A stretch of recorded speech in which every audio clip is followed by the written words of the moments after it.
Hi friends, எல்லாம் எப்படி இருக்கிறீங்க? நல்லா இருக்கிறீங்கன்னு நம்புகிறேன். இது என்ன விலாகுன்னு பார்த்தீங்கன்னா, எங்களுடைய காவடி ப்ரிப்ரேஷன், காவடி எப்படி எடுத்துன்னு போனோமோ அதோடைய விலாக் தான். நான் 3 நாள் நைட்டே என்னென்ன தேவை, காலையில் அபிஷேகத்துக்கு என்னென்ன தேவையோ அதெல்லாம் ரெடி பண்ணி வச்சுட்டேன். ஏன்னா நாங்கள் அர்லி மார்னிங்னு எடுப்பேன். எப்போவுமே 6 மணிக்கெல்லாம் எடுத்து வச்சுருவேன். அந்த சைடு கூடத்தெல்லாம் என்னென்ன இருக்குது எல்லாம் எடுத்து ஒரு கவர் கட்டி அபிஷேக பொருள் எடுத்து வச்சுட்டேன். அந்த துணியெல்லாம் கூட காய வச்சுட்டேன். டைம் பாருங்கள், 11:30 மணி. அவ்வளோ நேரத்துக்கு வீட்டெல்லாம் பெருக்கி தொடச்சிட்டு வச்சுட்டு போயிட்டு படுத்துட்டு காலையில் ஒரு 4 o'clock ஏஞ்சிட்டு குளிச்சுட்டு வாசலுக்கு குங்குமஞ்செல்லாம் வச்சுட்டு கோலம் போட்டுட்டு ஃபஸ்ட்டு வழுக்கு ஏற்றிட்டு முருகருக்கு அபிஷேகம் பண்ணிவிட்டு அவருக்கு பூவெல்லாம் போட்டுட்டு எல்லாம் ரெடி பண்ணி வச்சுருக்கிறேன். ஏன்னா காவடிக்காங்க இது போயின்னுக்குது, அபிஷேகம் போயின்னு இருந்துச்சு. காவடிக்கு அபிஷேகம் போயிட்டு அந்த காவடி அபிஷேகம்லாம் முடிச்சுட்டு பிறகு அந்த 6 சக்குனம் தீபம் போட்டு 6 வழுக்கு ஏற்றுறது. ஏன்னா அப்போ தானே அவருக்கு இது பண்ண. அது வரைக்கும் என்னால் முடிஞ்சு தென்னை மாவு வச்சு ஒரு தென்னை மாவும் நெய் வெல்லம் போட்டு படையுதும் ப்ளஸ் பொங்கலும் ஸ்வீட் பொங்கலும் செஞ்சு வச்சுட்டு முருகர் பாருங்க இவ்வளோ அழகாக ரெடி பண்ணியிருக்கிறேன். இவ்வளோ அழகாக இருக்கார்.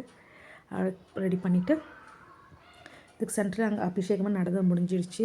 அதுக்கப்புறம் நாங்கள் பூஜைலாம் ஸ்டார்ட் பண்ணிவிட்டு நல்லபடியாக எடுக்கணும்னு சொல்லிட்டு சாமிகிட்டலாம் வேண்டிக்கிட்டு எடுக்கிறதுக்காக எல்லாம் ரெடி பண்ணிகிட்டு இருந்தோம்.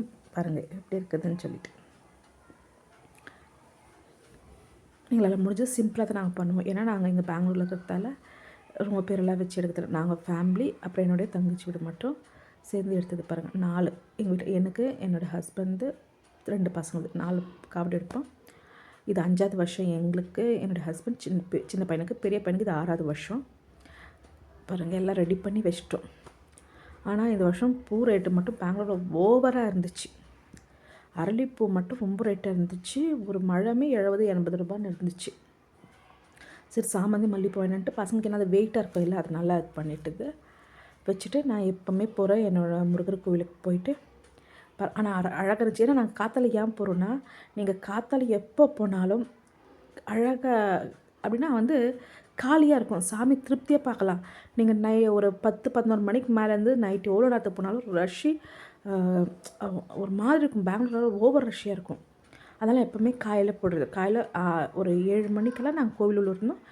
7:10 வெளியே வர மாதிரி ஆச்சு. அவ்வளோ ஃப்ரீயாக இருந்துச்சு. சாமி அழகாக தரிசனம் பண்ணிவிட்டு அந்த 7 படை வீடு முருகரையும் தரிசனம் பண்ணிவிட்டு, ஏன்னா இங்கே 7 படை இவர் தான் திருப்பதி பாலாஜி முருகர்.